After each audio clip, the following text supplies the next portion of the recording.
Claire Jennings had been in Briar Creek Heights for less than 6 months when the first letter showed up. Folded neatly in a plain white envelope, it was taped to her front door like a forgotten bill. No postage, no return address. The message? Inside was brief. Your front yard display violates Section 7A. Remove the object within 72 hours to avoid escalating fines. The object in question was a flagpole, a modest 10-foot pole standing near the hedges with a service flag fluttering in the breeze. The small blue star in the center wasn't decorative. It was the only public symbol Claire had left to honor her son, who was stationed in Djibouti with the Navy. At first, she thought it was a mistake. Maybe someone new on the HOA board didn't know what the flag meant. Maybe it was just overreach, some line in a rulebook applied without context. So Claire walked 2 blocks to the HOA office, which sat tucked between the community pool and the tennis court like a miniature courthouse. Inside, Martin Greeley sat alone behind a glass-topped desk. Tan suit, perfect hair, and a smirk that never quite reached his eyes. "Ah, Mrs. Jennings," he said, as if her arrival had been scheduled. "We were just about to send a second notice." Claire placed the letter on his desk. "That flag is for my son. He's deployed." Martin nodded, hands steepled in front of him. "We appreciate his service.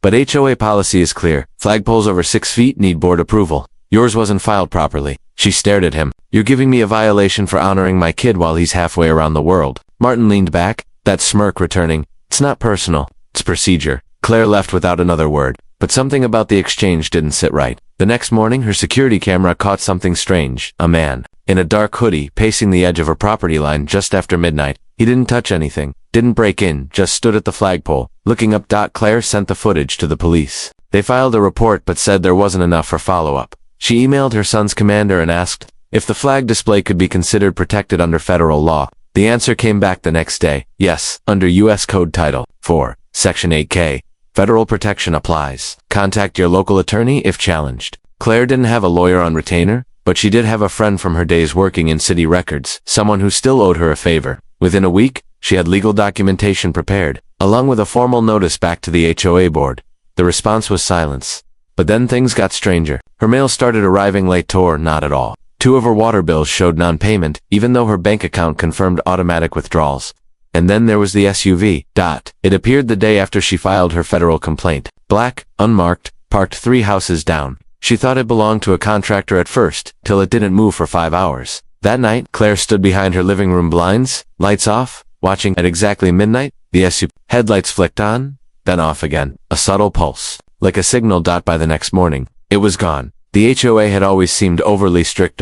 Color regulations, holiday decor, time limits. But now it felt more like surveillance than enforcement. Her neighbor, Ted, a retired Air Force radio tech, noticed the SUV too. "That's no contractor vehicle," he said over coffee. "Looks federal plainclothes. Either that, or someone's got friends with weird hobbies." Claire chuckled nervously, but the moment passed quietly. Too quietly. 3 nights later, she found something slid halfway under her welcome mat. It wasn't an ad. It wasn't junk. It was a flash drive, wrapped in plastic. No label. Ted met her the next morning on her porch. She held it up. "Think it's a joke?" He took one look and frowned. "No," he said. "That looks like a handoff." Claire didn't know it yet, but that drive would change everything. It wasn't just about her son's flag, or an HOA overstepping. It was something bigger, something much older, and someone out there had just pulled her into it on purpose. Ted Dunham didn't scare easy. He'd spent 20 years deciphering scrambled radio signals for the Air Force. If anyone in Briar Creek could recognize when something wasn't right, it was him. So when Claire handed him the flash drive she found tucked under her welcome mat, he didn't flinch. He just nodded once, took off his ball cap, and told her, "Don't plug that in here.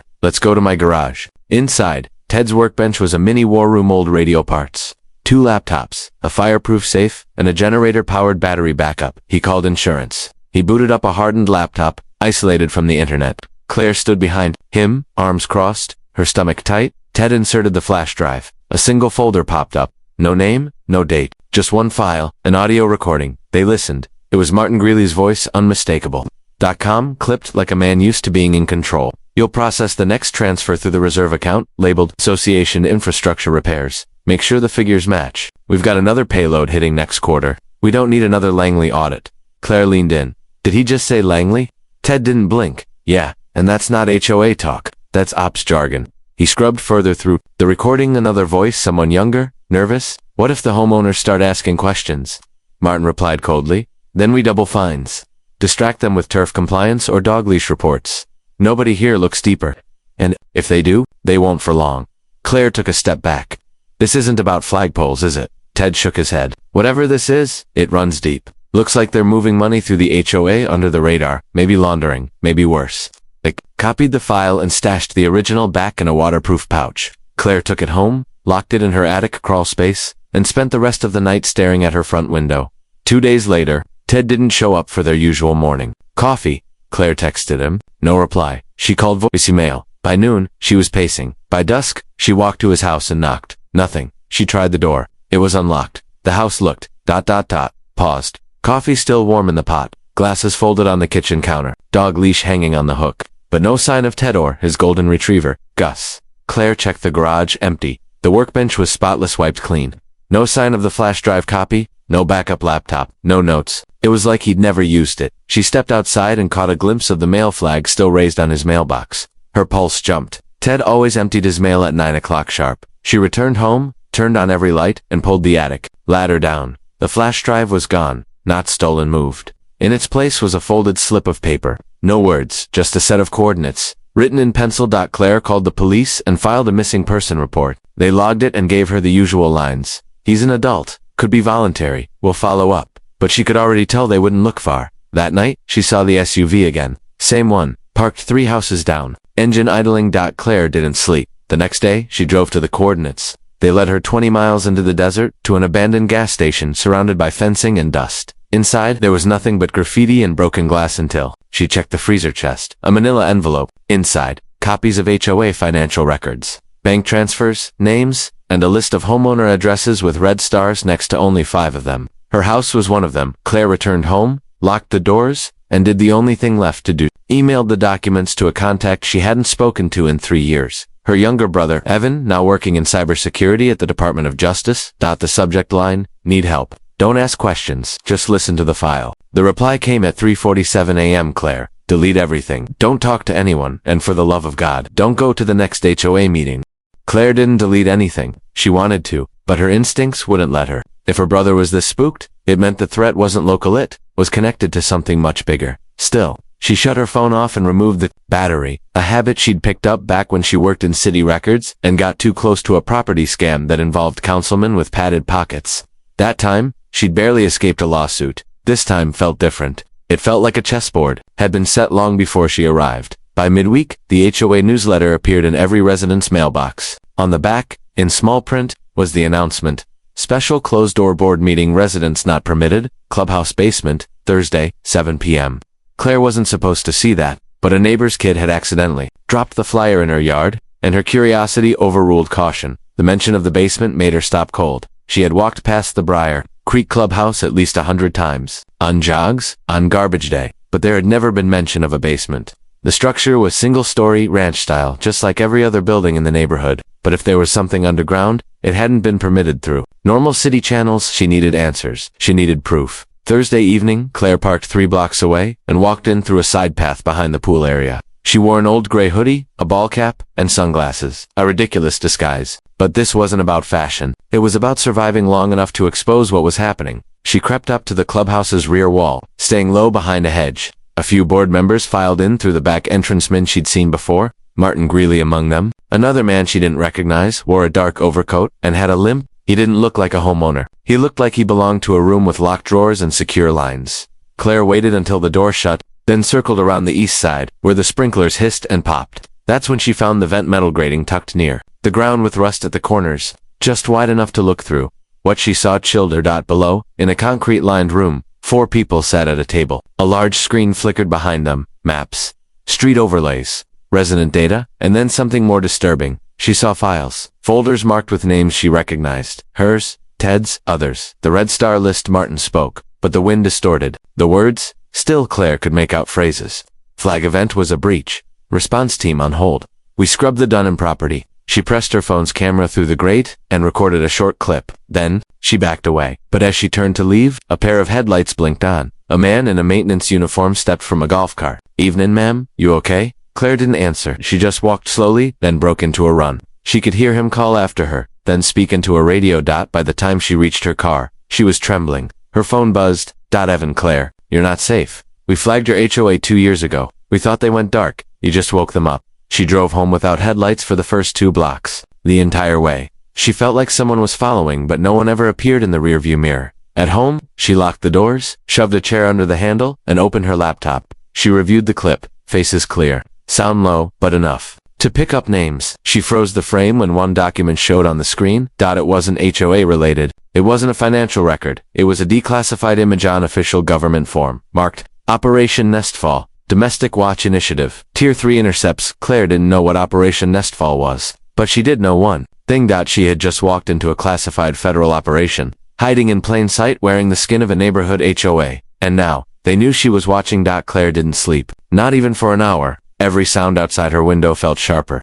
Each creak in the floorboards made her tighten her grip on the old wooden bat resting on her lap. Her phone, now stripped of its battery and stuffed in a foil-lined envelope, sat next to a printed copy of the meeting photo. She wasn't just dealing with a corrupt HOA board. That much was clear now. There was federal infrastructure buried under the homes, and they'd been hiding something behind regulations and phony violations. At first light, Claire headed for the county records office in town. Her old work ID still got her into the archives section, and the same woman who once shared office snacks with her still worked the counter. Claire handed over a sticky note with an address. Briar Creek Heights Clubhouse, parcel 118D. The woman frowned. Weird, that plot's flagged as inactive federal property, not civilian. You sure that's the right number? Claire nodded. I'm sure. A few minutes later, a box was rolled out from the back room, dusty and unlabeled. Claire pulled out old site maps and permits. What she found sent her heart racing.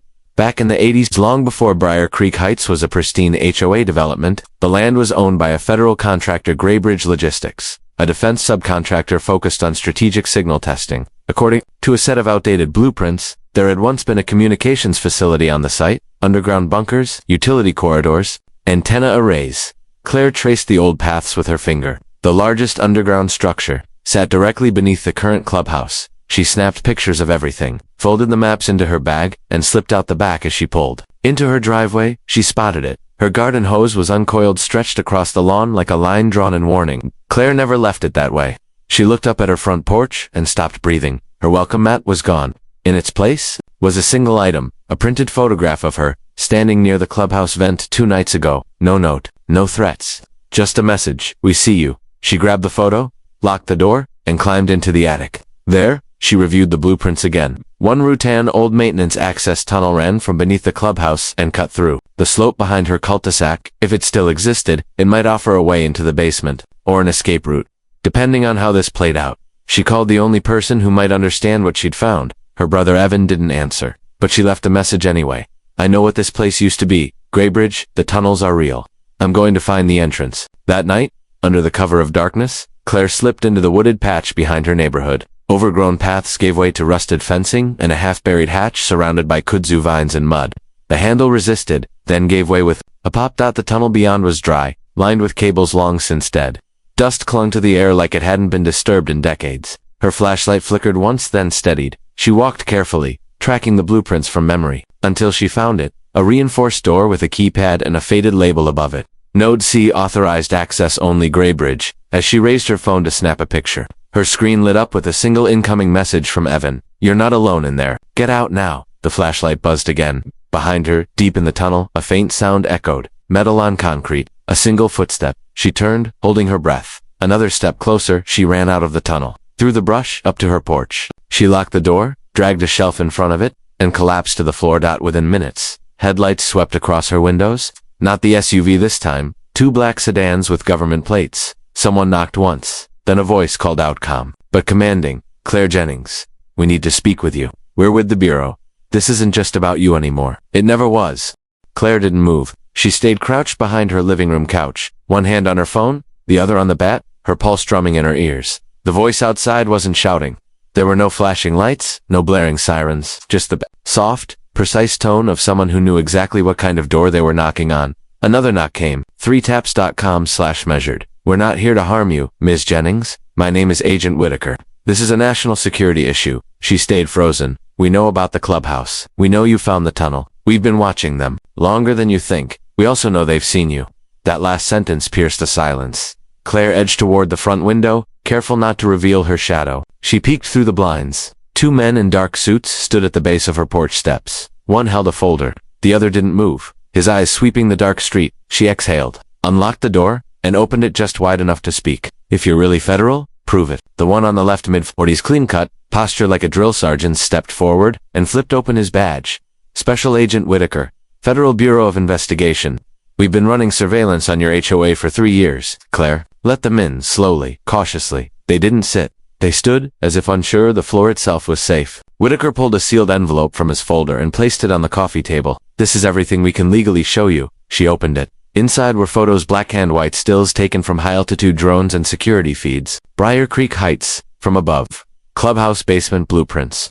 Screenshots of encrypted messages, and a photo of Martin Greeley shaking hands with a man in a government office. 15 years ago, Martin was a project lead for Graybridge, Whitaker explained. His clearance was pulled when the domestic surveillance wing he oversaw got buried under legal backlash. Public outcry shut it all down in paper. But he kept some of the infrastructure alive, just enough to go dark. Claire looked up. So, the HOA was his cover. He used the board structure to rebuild a mini surveillance grid. Residents thought they were being fined for lawn hydrily. He was testing signal proximity, facial recognition through pool cameras, smart meter audio monitoring, experimental stuff, and Ted Whitaker's jaw tightened. We think he found out too much. We were tracking him, but he must have gone off plan. Our field unit lost contact with him the same day you received the flash drive. Claire blinked. You were watching Ted. We were watching everyone near Greeley, including you. A silence fell over the room. Claire sat down, slowly. You let him run an illegal surveillance network in a neighborhood filled with civilians? We didn't let him. We baited him. But Greeley's smarter than we anticipated. Every time we got close, he shifted. And every time a resident pushed back, they disappeared or moved out. Claire stood, pacing now. Then why me? Why did Ted give me the flash drive? Whitaker exchanged a glance with his partner. Then he said, because he figured out what even we missed. Greeley wasn't just testing, he was selling. Claire stopped. Selling what? Resident data, movement patterns, audio files from inside homes, everything collected from the HOA's network finds complaints. Video footage. It was packaged and funneled through shell companies, then sold to defense contractors for urban surveillance modeling, the kind used overseas. Only now, it was being tested here, on Americans. Claire sat back down, her hands trembling. I wanted to fight for my son's flag. I didn't expect to be in the middle of this. You're not in the middle, Whitaker said. You're the reason we finally have proof. He leaned in.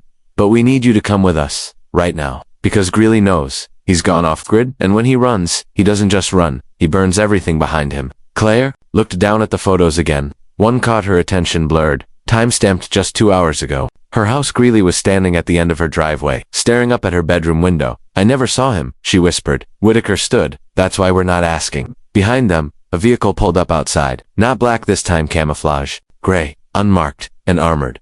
The front door opened. Claire grabbed her bag, her photos, and the flash drive. She didn't ask where they were going, because now she knew the HOA wasn't just a neighborhood issue. It was the edge of something far larger, and far older, and she was going straight into the heart of it. Claire hadn't expected the Bureau's safe house to be so ordinary, a plain two-story structure tucked into the edge of a pinewood preserve, the kind of place meant to blend in and be forgotten. There were no signs, no flags, no armed guards on display. But once the SUV pulled into the garage and the heavy door sealed behind them, the illusion peeled back. Inside was a secure ops station, banks of monitors, satellite up, and a silent group of agents in tactical vests, moving with practiced urgency. Agent Whitaker guided Claire into a steel-walled conference room. On the table, a laptop, a map of Briar Creek Heights, and 3 sealed folders marked Graybridge in red ink. He got right to the point. The tunnels you found, we've confirmed, they're still active, and worse, one of them is broadcasting again. Claire frowned. Broadcasting what? Whitaker pulled up a live satellite feed. It showed heat signatures, multiple nodes, blinking from below the clubhouse and 2 more beneath houses on her street. Short-range encrypted bursts, narrow beam transmissions. They're using a pulse relay system tied to dormant military frequencies. Whoever's left down there is trying to move data fast and quiet. They've rebooted the original grid. That's why Ted was silenced. Claire leaned forward. Then let's shut it down. Pull everyone in. Raid the place. Whitaker hesitated. We would. But we've got a problem. He tapped a key. A schematic loaded. The old Graybridge blueprint overlaid with new, unapproved construction. Claire blinked. There were more corridors than she remembered. Longer and deeper. This wasn't just preservation. Greeley expanded the tunnels. Added levels, weaponized choke points, false exits. He's built a bunker system beneath the neighborhood, and he's wired it for fail-safe demolition. Claire whispered, You think it's a trap? Whitaker nodded. No, I know it is. But we're running out of time. Whatever he's trying to exfiltrate, it's going out tonight. He's going dark for good. Another agent entered. We intercepted a data dump scheduled in 43 minutes. Origin trace? Node C? He's using the old Greybridge uplink. Whitaker turned to Claire. You've been inside. You know the paths. We need you on Dia. This was never just surveillance. He's sitting on a decade's worth of test data used on U.S. civilians without consent. If that gets sold, we'll never clean it up.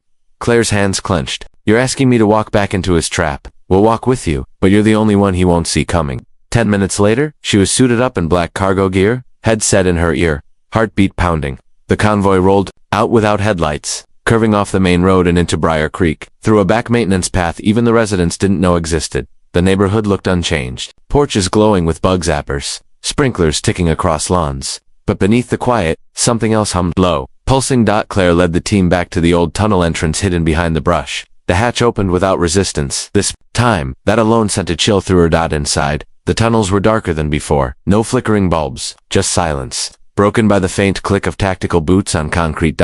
They passed Node A empty, Node B cleared. But when they reached Node C, they stopped cold. The room was glowing. Not with lights, but with screens, 6 of them, lined across a central console. Lines of code scrolled fast, too fast for Claire to keep up. In the center of the room stood a server rack with blinking lights and beside it, a man, Martin Greeley. He didn't flinch as the agents surrounded him. He just smiled, slow and unnerving. You're late. Whitaker stepped forward. Shut it down, Martin. Greeley didn't move. You think this is about data? You think this ends in this room? He turned a small key inside the console. A soft beep echoed. Claire's stomach dropped. What did you do? Martin smiled. You opened the door. I just walked through it. Behind them, one of the agents shouted. We've got inbound multiple heat signatures behind us. A trapdoor opened beneath the server. A platform dropped away. Martin vanished. The room lights snapped red. Sirens began to howl. On the screen, a countdown P-A-P-A, P-A-Y. Whitaker grabbed Claire's arm. We're not done yet, but if we stay, none of us make it out. They ran. The countdown behind them ticked below 2 minutes, echoing through the tunnel like a warning from the bones of the earth. Agent Whitaker pulled Claire by the arm as they weaved through the corridor, ducking low beneath rusted pipes and tangles of hanging cable. Claire's breath came sharp and ragged, adrenaline pulsing through every step. Behind them, she heard boots and barked orders, some fading, some getting closer. Agents coordinating escape routes while still trying to trace where Greeley had vanished. But it was clear now, he'd never planned to be captured. He didn't need to win the standoff. He only needed time, and they'd given it to him. They made it out through the eastern service hatch just as the first shockwave rolled beneath the ground. It wasn't a full detonation, more like a pulse. The trees trembled, car alarms chirped across the street. The lights in every house went dark at once. Complete blackout. Whitaker slammed the hatch shut behind them. He used a kinetic imp, fried the grid and buried whatever he didn't want us to see. Backup's going to take hours to get here. Claire stood in the middle of the street, looking around. The entire neighborhood had gone still. No porch lights, no televisions flickering through windows. The only light was the glow of stars and the faint red from the emergency wristbands the agents wore. He's gone, one of them muttered, but he didn't leave empty-handed. Claire's voice was hoarse. He got the data out. Whitaker nodded grimly. That uplink in Node C, he got enough through it before we breached. Not everything, but enough. They regrouped at the edge of Briar Creek Heights, in a garage that the Bureau had converted into a local hub. Claire sat with a blanket around her shoulders, sipping lukewarm water as agents hustled around folding tables and tried to establish fresh comms. Whitaker pulled up beside her and placed a tablet in her lap. On it, a series of news headlines had just gone live. Anonymous data dump targets federal agencies, claims illegal domestic testing in U.S. suburbs. Whistleblower leaks HOA surveillance records linked to former defense contractor. Alleged Briar Creek residents demand answers after sudden blackout. Strange activity. Claire scrolled slowly. He didn't just vanish. He wanted the world to see this. Whitaker nodded. That was his backup plan. Burn the project. Turn the story. Paint himself as the whistleblower, not the architect. Claire's eyes flicked to one article showing her house, circled in red. The same photo from the HOA's files. How much of this neighborhood was involved? Hard to say. Some residents were victims, some were assets, others were complicit without knowing, just paid to file extra reports. Checkboxes. Install smart devices under HOA recommendations. Claire looked up in the board. We're still tracking 3 of them. 1 turned up in Arizona, 2 others vanished 6 months ago. Greeley's the priority. The room fell silent as an incoming alert sounded on the central monitor. A video message had been uploaded to a restricted darknet forum. It featured a masked figure speaking through voice distortion, but Claire didn't need confirmation. It was Greeley. To the agencies that built me, betrayed me, and buried me, you watched for too long. You let your shadows rot in neighborhoods like mine. Now the public sees what you didn't want them to. I warned you. You made me necessary. Claire's blood ran cold. He's not finished. Whitaker watched the screen, unmoving. No, he's just moved to phase 2. The feed switched. New map, new targets. Several locations blinked HOAs across different states. Each one marked with a red dot. Claire whispered, "There are more sites." Whitaker replied, "This wasn't just about Briar Creek. It was a prototype." Outside, the early morning light crept across the horizon, painting the broken streets in a pale gray. Claire stood and faced the map. "Then we stop him before the next neighborhood wakes up in the middle of something they can't see." Whitaker gave a sharp nod. "And this time, you're not just a resident. You're on the team." 2 weeks later, Claire Jennings sat in a quiet courtroom under the sterile buzz of fluorescent lights, waiting for her name to be called. She wasn't the one on trial, but everything about the room made her heart race. She kept glancing at the hallway door, half expecting Martin Greeley to stroll in like nothing had happened. He wouldn't. The Bureau had tracked him to a rural warehouse outside Boulder, Colorado. He'd turned the facility into a mobile operations center, servers, routers, and a satellite dish so large it required its own generator. Greeley hadn't gone out quietly. He'd tried to torch the servers before they broke through, but a failsafe triggered by a field tech froze his entire data pipeline. When the Bureau finally breached the site, they found him calmly seated, hands folded, as if he knew exactly how it would end. Now, he was being arraigned on 15 federal charges, with more pending: espionage, data trafficking, illegal surveillance, domestic psychological testing without consent, and Claire, she was listed as the primary civilian whistleblower. A woman in a gray suit stepped into the courtroom and nodded toward her. "Ms. Jennings, we're ready." Claire followed her into a sealed hearing chamber smaller than she'd expected. Only a federal judge, 2 agents, a court recorder, and 1 man stood in the room. "Agent Whitaker, Ms. Jennings," the judge said, "your cooperation helped bring this matter to light. We're officially entering your testimony as part of the sealed brief. Do you wish to add any closing statements?" Claire looked down at the folded paper in her hand, the one she had almost torn in half a dozen times. Then she looked up. "My neighbors trusted someone who wore a name badge and called himself a protector of the community. He used rules and fences to make people feel safe, while watching their every move. He made the normal feel sinister. That trust will take years to rebuild. Some of it may never come back. I'm not here for revenge. I just want the next neighborhood to know what to look for before it's too late." The judge gave a slow nod. Statement entered. Outside, Agent Whitaker waited for her beside a low-security gate. "That was gutsy." Claire gave a half-smile. "I've been a homeowner and a bureaucrat. I can handle a courtroom." Whitaker walked with her to the car. "The Bureau's establishing a special task group for these embedded surveillance sites. They're calling it the Shadow Grid Review.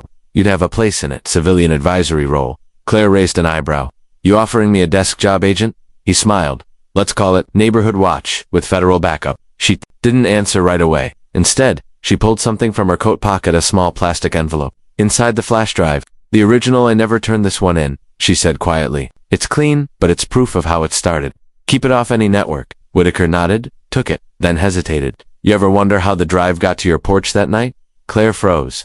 "Ted, maybe, or maybe someone else in the HOA was trying to undo the damage." "Someone inside?" She stared at him.